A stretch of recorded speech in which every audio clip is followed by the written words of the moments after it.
चलिए सभी को गुड आफ्टरनून। सबसे पहले आज का जो टॉपिक है वो है आपका डी बोर्गली नाम का साइंटिस्ट था। उसने मैटर के ऊपर कहा था कि मैटर जो है वो एक वेव की तरह बिहेव करता है। कोई भी पदार्थ है वो आपका वेव की तरह बिहेव करता है। प्लांक ने कहा कि ये पार्टिकल की तरह बिहेव करता है, क्योंकि 1924 से पहले जो डिस्कवरी हुई थी उसमें ये कंसिडर किया था कि आपका जो इलेक्ट्रॉन है वो एक पार्टिकल की तरह है। 1924 के बाद जो डिस्कवरी हुई आपकी, उसमें ये कंसिडर किया कि जो आपका इलेक्ट्रॉन है वो आपका क्या है, एक वेव की तरह बिहेव करता है। फिर बाद में वहाँ पे श्रोडिंजर नाम का साइंटिस्ट भी आया, उसने भी बताया हाँ वेव की तरह होता है। फिर श्रोडिंजर ने particle in 1 dimension, 2 dimension, 3 dimension के बारे में ये सारी चीज़ें बताई। उसी के बीच में डी ब्रोगली भी आया, उसने कहा कि जो मैटर है वो भी आपका क्या करेगा, ड्यूल मतलब यहाँ पे वेव की तरह बिहेव करेगा। और यहाँ पे उसने एक हाइपोथेसिस दिया जिसका नाम क्या था, डी बोर्गली ने दिया था। तो de Broglie hypothesis of matter wave. ठीक है, तो यहाँ पे डी ब्रोगली ने आपका क्या दिया, हाइपोथेसिस दिया था कि मैटर जो है वो आपका वेव की तरह बिहेव भी करता है। आपका कैसे दिया, इसने कहा कि आपका जो मैटर है और मैटर के जो पार्टिकल्स है, ठीक है, जैसे ये आपके पास कोई ब्लॉक है और ब्लॉक के अंदर क्या है, ये पार्टिकल्स है उसके। ठीक है, ये आपके क्या है, पार्टिकल्स। तो यहाँ पे जो पार्टिकल्स हैं जो मैटर के, वो आपके क्या है, अगर रेस्ट में होंगे, भाई सीधी सी बात है, अगर आपके पास ये सपोज कीजिए कोई ब्लॉक है, ये जैसे सपोज कीजिए ये आपका पेन है। अभी ये पेन आपका क्या है, मैटर है। अब यहाँ पे ये जो पार्टिकल्स है ये आपकी क्या है, रेस्ट में है। रेस्ट में है तो इसका मतलब इसकी जो वेलोसिटी वो क्या है, जीरो है। भाई तभी तो हम क्या कर रहे हैं, ये आपका रेस्ट में है। तो इसने क्या कहा कि अगर पार्टिकल रेस्ट में होगा, अगर मैटर रेस्ट में होगा तो उसकी वेलोसिटी क्या होगी, जीरो होगी। ये बात ऑब्वियसली ये सही भी है आपकी कि आपका अगर यहाँ पे अगर कोई ब्लॉक है, कोई मैटर है, अगर वो रेस्ट में है तो उसकी वेलोसिटी भी क्या होगी, जीरो होगी। ठीक है, और यहाँ पे वो किसकी तरह बिहेव करेगा, आपका एक तरीके से आपका यहाँ पे पार्टिकल की तरह बिहेव करेगा, क्योंकि रेस्ट में जब होगा वो पार्टिकल की तरह बिहेव करेगा। अगर वेलोसिटी आपकी, ये तो आपकी क्या होगी, कंडीशन आपकी फर्स्ट होगी। अगर वेलोसिटी आपकी जीरो नहीं है, कुछ न कुछ वेलोसिटी है, इसका मतलब मोशन में है, तो वो आपका क्या करेगा, यहाँ पे वो आपका पार्टिकल तो है ही, इसके साथ साथ वो वेव की तरह भी बिहेव करेगा। ठीक है, क्या करेगा आपका, अगर पार्टिकल रेस्ट में है, प्योर रेस्ट में है, तो वो आपका पार्टिकल की तरह बिहेव किया। और यहाँ पे अगर आपके पास कुछ वेलोसिटी है, अगर उसके पास यहाँ पे अब कुछ न कुछ वेलोसिटी हो चुकी है, तो वो पार्टिकल प्लस वेव की तरह बिहेव कर रहा है। इसने कौन सा कॉन्सेप्ट यूज किया था, एक कॉन्सेप्ट होता है, कोई भी चार्ज पार्टिकल अगर हो ना, कोई भी चार्ज पार्टिकल अगर होता है, ठीक है, जैसे सपोज कीजिए इलेक्ट्रॉन आपका, इसने कौन से कॉन्सेप्ट को यूज किया था, अगर चार्ज पार्टिकल आपका रेस्ट में है, चार्ज पार्टिकल अगर आपका क्या है, रेस्ट में है, तो उसमें केवल और केवल इलेक्ट्रिक फील्ड होती है। ठीक है, अगर इस चार्ज पार्टिकल को आपने मूव करा दिया, अब ये आपका क्या हो गया, मूव होने लग गया, तो उसमें इलेक्ट्रिक फील्ड के साथ साथ मैग्नेटिक फील्ड भी जनरेट हो जाती है। कौन बोला बेटा, क्या हुआ बताओ।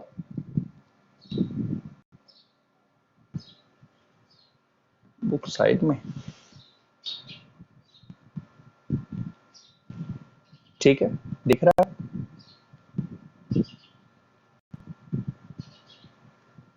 अब दिख रहा है बेटा?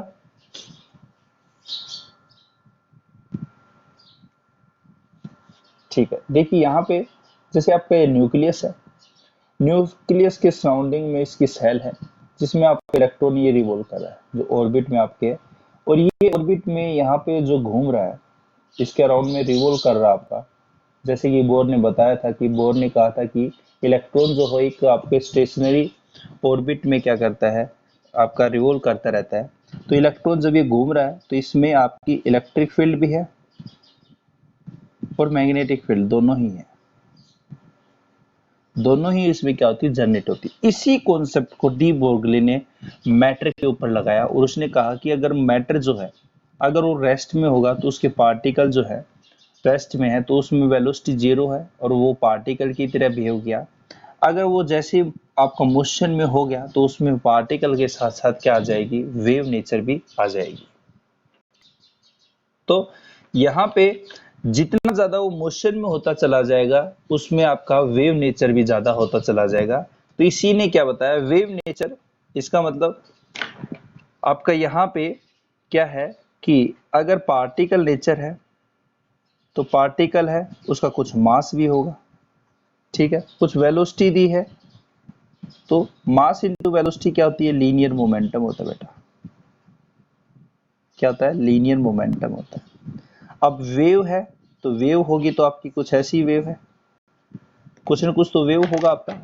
वेव है तो उसकी वेवलेंथ भी होगी बेटा। वेवलेंथ आपकी क्या होती है, क्रस्ट और ट्रफ के बीच में जो दूरी होती है आपकी, वो आपकी क्या होती है, वेव होती है आपकी। तो वेव में वेवलेंथ होगी। तो इसने कहा कि ये जो आपकी वेवलेंथ है और ये आपका पार्टिकल है, जैसे जैसे आपका स्पीड पकड़ता जाएगा तो यहाँ पे वेव नेचर ज्यादा होता जाएगा। तो इसने क्या कहा कि ये जो वेवलेंथ है वो आपका इनवर्सली प्रोपोर्शनल किसके होगा, आपका पी की होगा। इसने क्या कहा कि अगर आपका सपोज कीजिए पार्टिकल रेस्ट में है तो पार्टिकल रेस्ट में है तो कोई दिक्कत नहीं है, जैसे जैसे आपका मोशन पकड़ता जाएगा अगर पार्टिकल ने स्पीड पकड़ ली तो वहां पे वेव नेचर जो है वो ज्यादा हो जाएगा। वेव नेचर क्या हो जाएगा, इंक्रीज हो जाएगा। वहां पे वेव नेचर इंक्रीज हुआ तो वेवलेंथ बढ़ेगी, मतलब उसका वेवलेंथ ज्यादा होगा, और यहाँ पे उसका लीनियर मोमेंटम क्या हो जाएगा, कम हो जाएगा। एक तरीके से इसने ये कहा कि अगर आपका पार्टिकल है, अगर आपका कोई मैटर है, अगर वो आपका वेलोसिटी आ जाती है उसके पास, तो उसमें आपका क्या होगा, वहां पे आपका वेवलेंथ और आपका लीनियर मोमेंटम एक दूसरे की इनवर्सली प्रोपोर्शनल हो जाएंगे। बस यही रिलेशन आपका क्या था, डी ब्रोगली ने दिया था। ठीक है, हाँ या ना बताओ। इसको लैंग्वेज की फॉर्म में लिखवाऊं, बोलिए।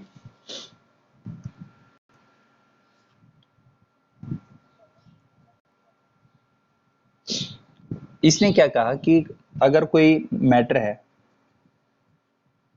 अगर वो रेस्ट में है, v इज इक्वल टू 0 है तो पार्टिकल है। अगर वो आपका v इज इक्वल टू 0 नहीं है, इसका मतलब प्योरली रेस्ट में नहीं है, तो उसमें पार्टिकल प्लस में आपका वेव नेचर दोनों जनरेट हो जाएंगे। ठीक है, अब इसने कहा कि जैसे जैसे वो आपका क्या होता जाएगा, उसमें मूविंग कुछ वेलोसिटी के साथ मूव करता रहेगा वो, तो उसमें क्या होगा, जो वेवलेंथ है और आपका लीनियर मोमेंटम है ये एक दूसरे के इनवर्सली प्रोपोर्शनल हो जाएंगे। ये चीज उसने एक्सपेरिमेंटली करके देखी थी, एक्सपेरिमेंटली करी थी उसने ये चीज। पार्टिकल को एक्सेलेरेट करके देखा था। पार्टिकल को जब एक्सेलेरेट करके देखा तो उसने ये ऑब्जर्व किया कि जैसे जैसे हम वेलोसिटी दे रहे हैं उसको, तो उसमें वेव नेचर ज्यादा बढ़ रहा है, और यहाँ पे आपका जो मोमेंटम है, मतलब मोमेंटम किसका होता है, पार्टिकल का होता है, तो यहाँ पे आपका जो है मोमेंटम वो क्या होगा, कम होगा। वेव का कोई मोमेंटम थोड़ी होता बेटा, वेव का मोमेंटम नहीं होता। आपका मोमेंटम जो है वो पार्टिकल का होता है। अब जैसे जैसे आपकी वेलोसिटी पकड़ता जाएगा तो वेव नेचर बढ़ता चला जाएगा।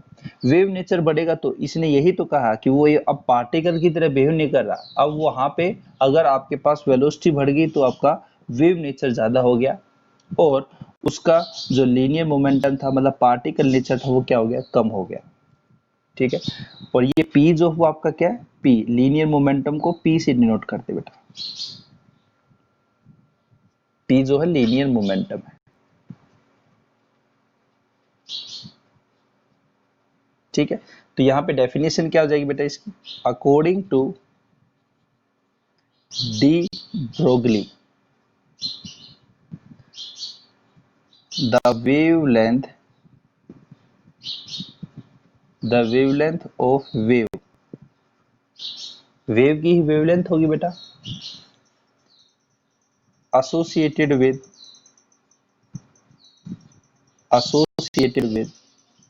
क्या हो गया,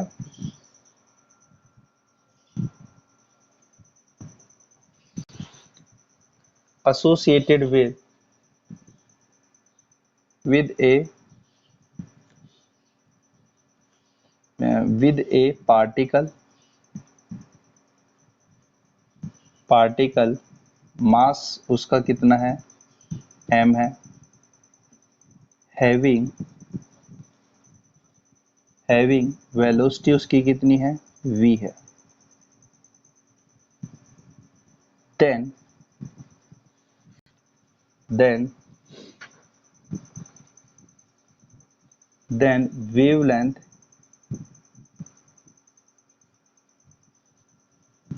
wavelength is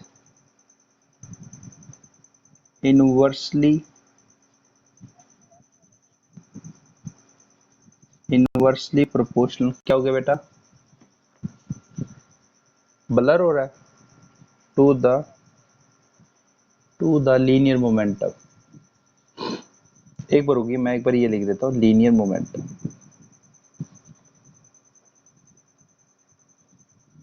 हाँ, क्या कह रहे हो बताओ।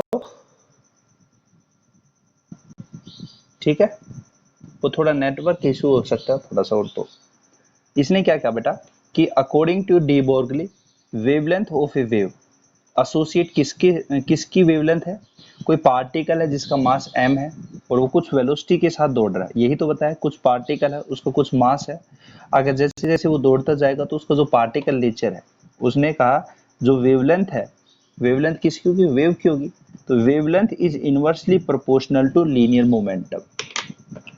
जो आपका वेवलेंथ है वो क्या होगा, इनवर्सली प्रोपोर्शनल होगा किसके, लीनियर मोमेंटम के होगा। तो जो आपका वेवलेंथ है वो किसकी इनवर्सली प्रोपोर्शनल है, पी मतलब आपका लीनियर मोमेंट।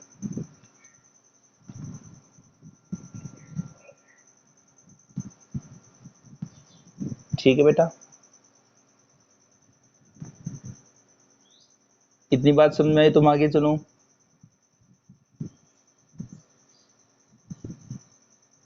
ठीक है,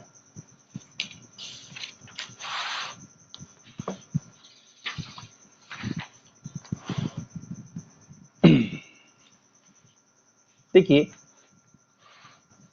इसमें सिंपल सी एक बात कह रहा है आपको कि कोई आपका पार्टिकल है, ये कोई पार्टिकल है, ठीक है, और ये जो पार्टिकल है वो आपका पार्टिकल, जैसे हम इलेक्ट्रॉन की बात करें तो इलेक्ट्रॉन हमें क्या शुरू में क्या बताते हैं कि ये का एक पार्टिकल है, पर अब जो हम रिसेंट जो स्टडी पढ़ रहे हैं उसमें हम इलेक्ट्रॉन को वेव लेके मान के चलते हैं, दोनों ही नेचर शो करता है, इलेक्ट्रॉन वेव नेचर भी शो करता है, पार्टिकल स्वरूप भी करता है, ड्यूल नेचर है, क्योंकि वो भी तो मैटर है आपका। इलेक्ट्रॉन किसका, सब एटॉमिक पार्टिकल किसका, एटम का, एटम किसका, मैटर का पार्ट होता है, तो मैटर आपका ये जो सारी बातें हैं वो किसकी, मैटर से रिलेटेड हो रही है। अगर आपका मैटर आपका ड्यूल नेचर है तो इसका मतलब आपका इलेक्ट्रॉन भी क्या है, ड्यूल नेचर है, ड्यूल नेचर है तभी तो वो क्या करता है, प्रॉपर्टी शो कर रहा है आपका भाई। तभी हम क्या कर रहे हैं, बोर ने उसने क्या कहा था कि बोर ने उसका लीनियर मोमेंटम में निकाल सकते हैं, और लीनियर मोमेंटम किसका निकलता है, पार्टिकल का निकलता है, और श्रोडिंगर इक्वेशन किसकी निकलती है भाई, वेव की निकलती है।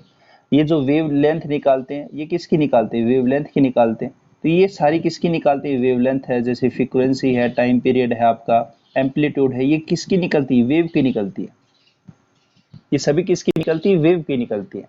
तो इसने क्या कहा कि अगर कोई पार्टिकल है उसका मास है और कुछ वेलोसिटी है, तो यहाँ पे जो पार्टिकल है उसने क्या ऑब्जर्व करके देखा, ये एक्सपेरिमेंटली सारी चीजें थी। उसने कहा कि ये जो पार्टिकल था उसका जो वेवलेंथ जो जनरेट हुई, अब उस वेवलेंथ को जैसे जैसे आप वेलोसिटी देते जाओगे तो यहाँ पे आपका क्या होता जाएगा, यहाँ पे मास जो है मतलब वेवलेंथ जो हुआ आपकी क्या होती जाएगी, बढ़ती चली जाएगी। अब भाई आपका मोमेंटम क्या होता है, एम वी होता है, ठीक है। अब यहाँ पे अगर आप उन देखें तो ये एम वी है, हाँ या ना। तो यहाँ पे ये आपका क्या है, एम और वी आपका यहाँ पे है, बिल्कुल, हाँ या ना। पुट कर सकते हैं वैल्यू, सिंपल सी बात है बेटा, बोलिए। लीनियर मोमेंटम आपने पढ़ लिया फिजिक्स में, ये बताओ फटाफट एक, लीनियर मोमेंटम पढ़ा है या नहीं पढ़ा? लीनियर मोमेंटम पढ़ लिया आपने? लीनियर मोमेंटम अगर नहीं पढ़ा तो उसका सिंपली आपको मैं यहाँ पे एक बार आपको बता देता हूँ। लीनियर मोमेंटम को पी से डिनोट करते हैं, उसका फॉर्मूला होता है एम और वी, मास इनटू वेलोसिटी, उसका फॉर्मूला होता है, ठीक है। अब यहाँ पे अगर बात करें ये फॉर्मूला ड्राइव कैसे हुआ, तो इसको हम ड्राइव भी कर सकते हैं, डेरिवेशन भी इसका है आपका। देखिए कैसे डेरिवेशन है। हमें पता है कि जो आइंस्टाइन ने क्या कहा था कि एनर्जी जो है वो आपकी मास इंटू सी स्क्वायर, मतलब आपका ये आपकी आइंस्टाइन की इक्वेशन है, ठीक है। उसने कहा कि E is equal to M C square है आपका, जिससे इसने न्यूक्लियर बम जो बनाए थे नागासाकी, और यहाँ पे उसने क्या कहा, हिरोशिमा और नागासाकी के ऊपर जो एटॉमिक बम गिरे थे उसने, तो यहाँ पे क्या कह रहा है कि मास जो है वो चेंज हो सकता है आपका किसके अंदर, एनर्जी के अंदर। इससे पहले ये मान के चलते थे कि मास जो है वो चेंज नहीं होता, तो इसने कहा कि चेंज होगा मास। तो इसने कहा कि मास जो है एनर्जी में चेंज होता है, ये जो कॉन्सेप्ट था वो आपका एटॉमिक बम में काम आया था, ठीक है। उसकी इक्वेशन ये है E is equal to M G square, और हमें प्लांक की पता है E is equal to H और सी है आपका, हाँ या ना। एच और सी है आपका, ये आपका किसने बताया था, प्लांक ने बताया था। प्लांक क्वांटम थ्योरी में आपने बात भी की थी, ठीक है। ये आपके म्यू है, ठीक है। अब ये दोनों चीजें अगर फर्स्ट और इसको मान लो सेकेंड, तो from equation first and second, अगर हम पहली और दूसरी इक्वेशन को देखें तो ये अगर दोनों सेम है, तो यहाँ पे हम ये कह सकते हैं कि M C square is equal to H mu. क्या हो बेटा,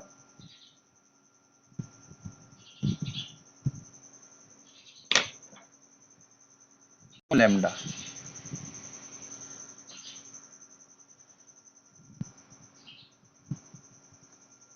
ठीक है। तो एम सी स्क्वेयर आपका क्या हो गया, एच, और ये आपका सी अपॉन लैम्डा। लैम्डा को साइड लेके जाऊं तो क्या होगा बेटा आपका, ये आपका एच और ये सी अपॉन एम सी स्क्वेयर, ये होगा आपका। ये आपकी आइंस्टाइन की इक्वेशन थी, E is equal to M C square, E is equal to H mu, Planck ने बताया था। इन दोनों इक्वेशन को सेम करके देखें तो एम सी स्क्वेयर और एच म्यू दोनों सेम होगी। अगर ये दोनों सेम है तो ये दोनों भी आपकी सेम हो जाएंगी। अब एच आपको निकालना है, तो एच निकलेगा कैसे, यहाँ पे एच सी से सी कट गया, सी क्या है, वेलोसिटी। तो आपका जो lambda is equal to H और एम और वी, ये आपका है। और एम और वी क्या होता है, अभी बताया, पी होता है, लीनियर मोमेंटम होता है बेटा आपका, ये अभी बताया मैंने अभी, लीनियर मोमेंटम का फॉर्मूला। तो एच जो आपका लैम्डा है, lambda is equal to H upon में पी, आपका ये फॉर्मूला होता है। और यही चीज अपने यहाँ पे किसने बताई थी, डी ब्रोगली ने बताई थी। डी ब्रोगली ने क्या बताई कि जो लैम्डा है वो इनवर्सली प्रोपोर्शनल होता है बेटा पी के। इनवर्सली प्रोपोर्शनल को आप हटाओगे तो lambda is equal to H upon में पी, और पी आपका क्या होता है, एम वी। तो lambda is equal to H upon में एम वी, ये इसका फॉर्मूला बनेगा, ठीक है। इसको उतार लो आराम से एक बार, फटाफट एक बार उतारो, ऊपर से कर रहा हूँ एक बार मैं, किसी नहीं उतारो फटाफट उतार दो।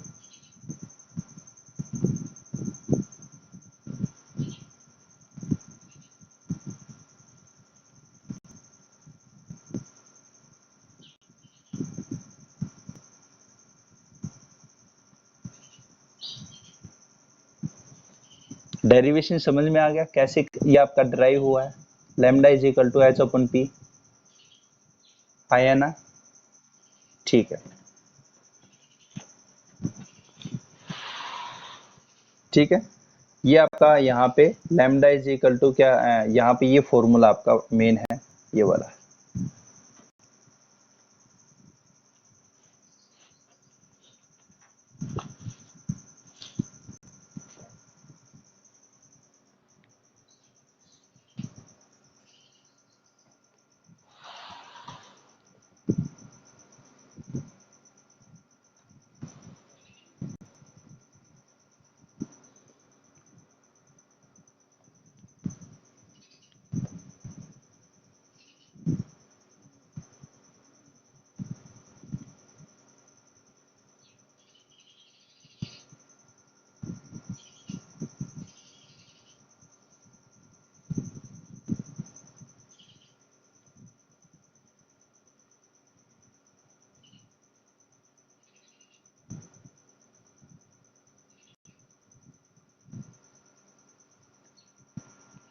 उतार दिया,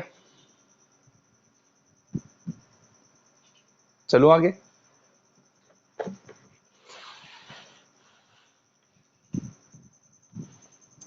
चलिए, तो यहाँ पे लैम्डा आपका बेसिकली क्या है? वेवलेंथ है। किसकी वेवलेंथ है बेटा? वेवलेंथ किसकी है? वेव की। इस लैम्डा को हम क्या बोलते हैं? इसको डी ब्रोगली वेवलेंथ भी बोलते हैं। क्या बोलते हैं? D Broglie wavelength. आपको न्यूमेरिकल में पूछेगा कैलकुलेट डी ब्रोगली वेवलेंथ, यही लैम्डा को बोलते हैं। एम और वी मास क्या है? मास ऑफ पार्टिकल, पार्टिकल का मास है। वी क्या है? वेलोसिटी, किस वेलोसिटी से आपका दौड़ रहा है? वेलोसिटी ऑफ पार्टिकल, ठीक है। और एच क्या है? प्लांक कांस्टेंट, प्लांक कांस्टेंट, जिसकी वैल्यू कितनी होती है? 6.6 इंटू 10 की रेज़ पावर -34 जूल सेकेंड।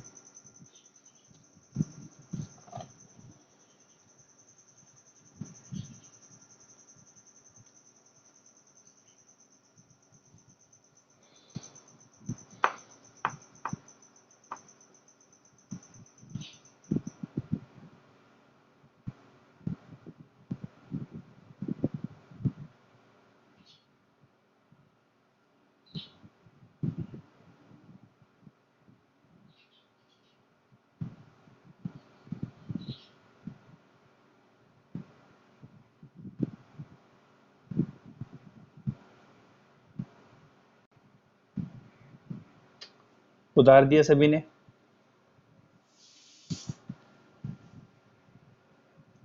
चलिए, एक और यहाँ पे इसका फॉर्मूला पूछा जाता है, तो इसी को आगे अपन ड्राइव करते हैं। क्या है? रिलेशन है एक तरीके से। तो एक हेडिंग लिखना, रिलेशन बिटवीन, उसके बाद न्यूमेरिकल करेंगे। Relation between wavelength and kinetic energy. Wavelength और काइनेटिक एनर्जी के बीच में रिलेशन क्या है आपका, उसके बारे में हम बात करने वाले हैं। ठीक है, देखिए क्या होता है काइनेटिक एनर्जी की अगर बात करें अपन, काइनेटिक एनर्जी का फॉर्मूला क्या होता है? Half M V square. हाँ या ना? यही होगा, बोलिए।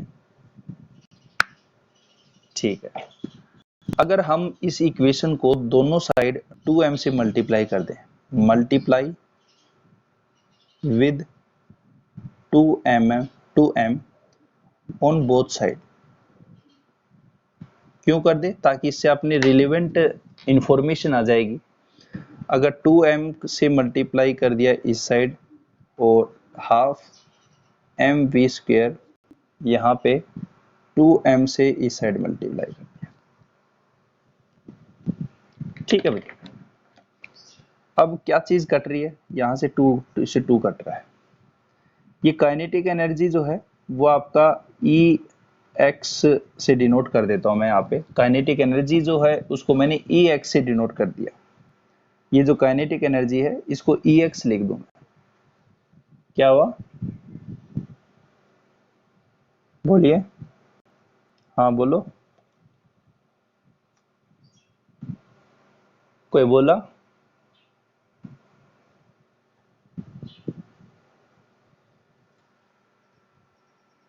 तो यहाँ पे आपका क्या होगा बेटा, 2m, और काइनेटिक एनर्जी को मैंने क्या मान लिया, ई एक्स के बराबर है आपका। E x is equal to m v, m ये एम और ये एम स्क्वेयर हो गया और ये वी स्क्वेयर हो गया। और पी आपका क्या होता है, एम और वी होता है, मतलब लीनियर मोमेंटम आपका ये होता है। ये आपका 2m और ये आपका ए एक्स इज इक्वल टू ये p की पावर 2।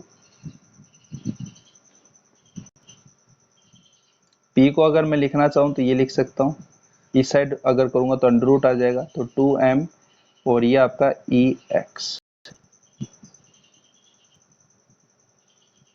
हाँ या ना, ठीक है। इसको इक्वेशन में फर्स्ट मान लेता हूँ, और मेरे को पता है यहाँ पे कि लैम्डा आपका क्या होता है, lambda is equal to H upon P. हाँ या ना, बोलिए। अगर मैं वैल्यू जो है ये p की वैल्यू यहाँ पे पुट कर दूं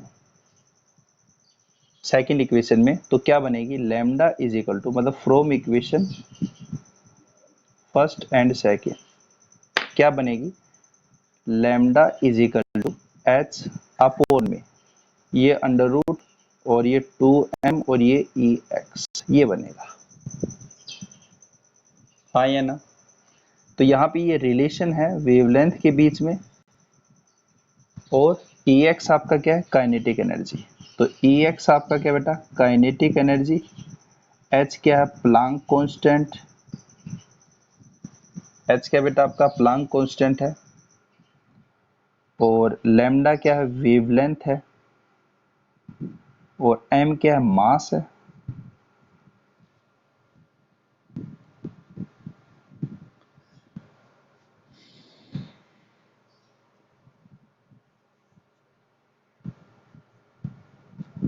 2m से तो इसलिए मल्टीप्लाई किया ताकि अपनी जो रिलेवेंट इंफॉर्मेशन आ सके, ताकि हम ये जो हाफ एम बी स्क्वेयर है इसको हम क्या कर सकें, लीनियर मोमेंटम में मतलब लेके आ सकें। यहाँ पे लीनियर मोमेंटम का जो फॉर्मूला होता है वो आपका एम वी होता है। तो यहाँ पे अगर 2m से मल्टीप्लाई कर दिया तो यहाँ पे आपका क्या हुआ कि m स्क्वेयर और v स्क्वेयर, ये जो पूरी क्वांटिटी थी उसको हमने किस में बदल दिया, p में चेंज कर दिया, ताकि इस p की वैल्यू हम किस में पुट कर सकें, सेकेंड इक्वेशन इसमें पुट कर सकें। ठीक है, ये आपका डी ब्रोगली का थ्योरेटिकल कॉन्सेप्ट था, और यहाँ पे डेरिवेशन आपका कैसे ये आपका फॉर्मूला ड्राइव हुआ, और रिलेशन क्या है वेवलेंथ और आपका यहाँ पे काइनेटिक एनर्जी के बीच में। आपको फॉर्मूला क्या क्या याद रखना, उतार लिया तुम, आगे चलो बेटा एक बार उतारो फटाफट।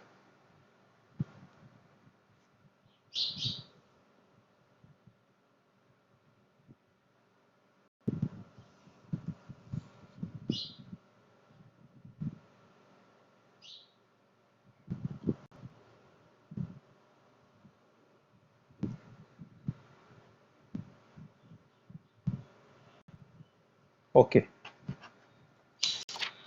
आपको केवल और केवल यहाँ पे कौन कौन से फॉर्मूले ध्यान में रखने हैं। एक तो जो फॉर्मूला आपका lambda is equal to H upon P, इसी को हम lambda is equal to H upon M V, एक फॉर्मूला तो ये है। और दूसरा formula lambda is equal to H upon यहाँ पे 2m और ई एक्स आपका यहाँ पे क्या बेटा, काइनेटिक एनर्जी। काइनेटिक एनर्जी, बस ये दो फॉर्मूले हैं जो कि आपके काम में आएंगे।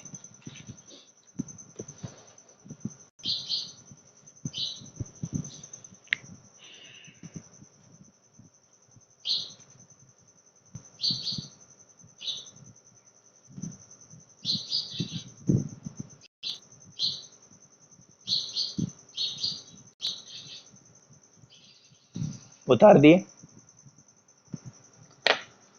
चलिए अब क्वेश्चन कैसे बनेगा आपका उसके बारे में अपन बात करने वाले हैं। देखिए यहां पे क्वेश्चन है आपके पास, calculate the momentum of a particle which has wavelength of 2 angstrom. आपको क्या दे रखा बेटा, वेवलेंथ दे रखी है 2 एंगस्ट्रॉम और आपसे पूछ क्या रहा है, पी पूछ रहा है। ठीक है, यही तो दे रखा है, हाँ या ना, बोलिए। 2 एंगस्ट्रॉम की एक आपके पास वेवलेंथ है, उसका ये पूछ रहा है कि उससे रिलेटेड आपका मोमेंटम कितना होगा। हमें पता है कि लैम्डा इज इक्वल टू आपका क्या होता है, एच अपॉन में पी। पी होता है, पी आपका कैलकुलेट करवा रहा है, पी आपका कैलकुलेट करा रहा है तो एच अपॉन में लैम्डा होगा, हाँ या ना, बोलिए। सिंपल सी बात बेटा, एच क्या होता है आपका 6.6 इंटू 10 की रेज पर -34, हाँ या ना। और आर्मस्ट्रॉन्ग को चेंज करूंगा तो 2 इंटू 10 की रेज पर -10 मीटर, यस या नो। इसकी पुट करनी वैल्यू बस सिंपल है, 6.6 इंटू 10 की रेज पर -34 अपॉन में क्या होगा आपके यहाँ पे 2 इंटू 10 की रेज पर -10, हाँ या ना।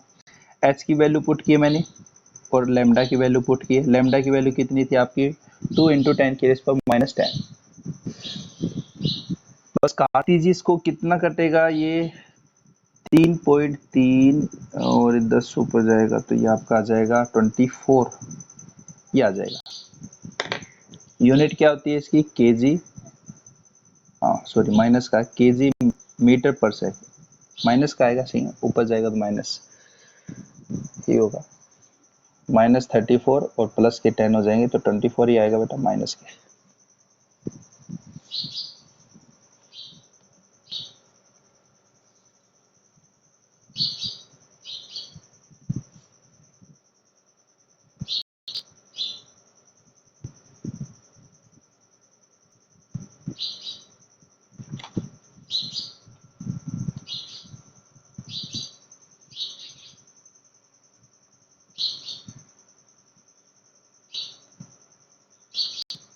बात समझ में आई तो मैं आगे चलूं,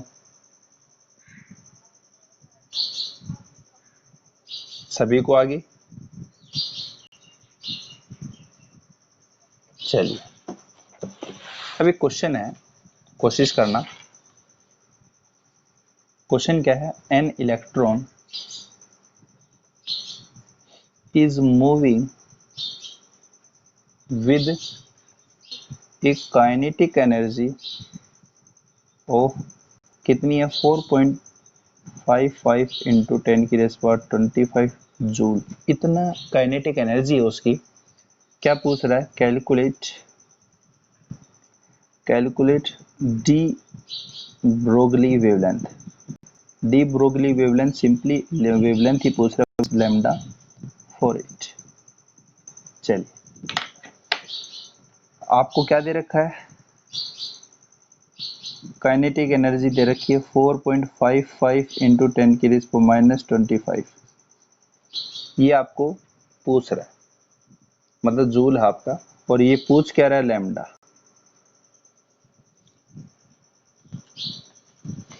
हाँ या ना।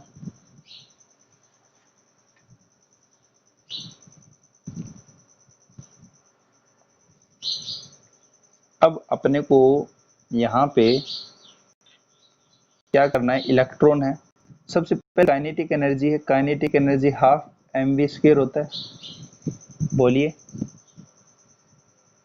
इलेक्ट्रॉन का मास कितना होता है, मास कितना है, मास ऑफ इलेक्ट्रॉन कितना है बेटा, 9.1 इंटू 10 की रेज पर -31 kg, हाँ या ना, इतना होता है, मैंने आपको बताया था इतना केजी मास होता है। बस इसमें पुट कर देंगे तो काइनेटिक एनर्जी मेरे हिसाब से निकाल सकते हो। काइनेटिक एनर्जी यहाँ पे 9.1 इंटू, यहाँ पे वेलोसिटी आपको निकालनी है। काइनेटिक एनर्जी की वैल्यू कितनी दे रखी है आपको, 4.55 इंटू 10⁻⁻25 इसको पुट कर दो और v स्क्वायर की वैल्यू यहाँ पे निकाल लो। इसको सोल्व करो। 4.55 इंटू 10⁻⁻25 अपो ये 2 हो गया, ये 9.1 हो गया।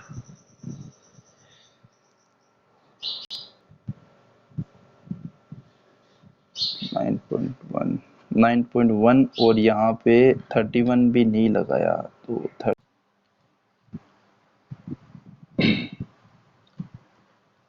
ठीक है बेटा, ये वैल्यू पुट करनी बस आपको सिंपल। वेलोसिटी निकालनी 10⁻³ आपका मीटर पर सेकेंड आएगा यहाँ से। ठीक है, आपको यहाँ पे काइनेटिक एनर्जी दे रखी है, मास आपको पता है, मास ऑफ इलेक्ट्रॉन। वेलोसिटी यहाँ से निकाल लेंगे, कैलकुलेट कर लेंगे सिंपल। उसके बाद यहाँ पे जो वेलोसिटी है मास है, तो लैम्डा यहाँ पे निकाल लेंगे, इनकी वैल्यू पुट कर देंगे, लैम्डा यहाँ पे आ जाएगा। और एक क्वेश्चन था आपका यहाँ पे lambda is equal to 5a, मतलब आंस्ट्रोम है, इसका p निकालना है। फर्स्ट क्वेश्चन की तरह सिंपली था। ये आपका कुछ होमवर्क है। कोई आपके पास यहाँ पे लैम्डा की वैल्यू दे रखी है और p आपको कैलकुलेट करवा रहा है। इलेक्ट्रॉन है आपके पास, उसकी वेलोसिटी आपको दे रखी है, लैम्डा आपका पूछ रहा है। इलेक्ट्रॉन दे रखा तो यहाँ से आपको ये फायदा हो गया कि इसका आपको पता है कि मास इतना होगा। ठीक है ना, ये आपका यहाँ पे है। नेक्स्ट क्लास में अपन बात करेंगे ऑर्बिट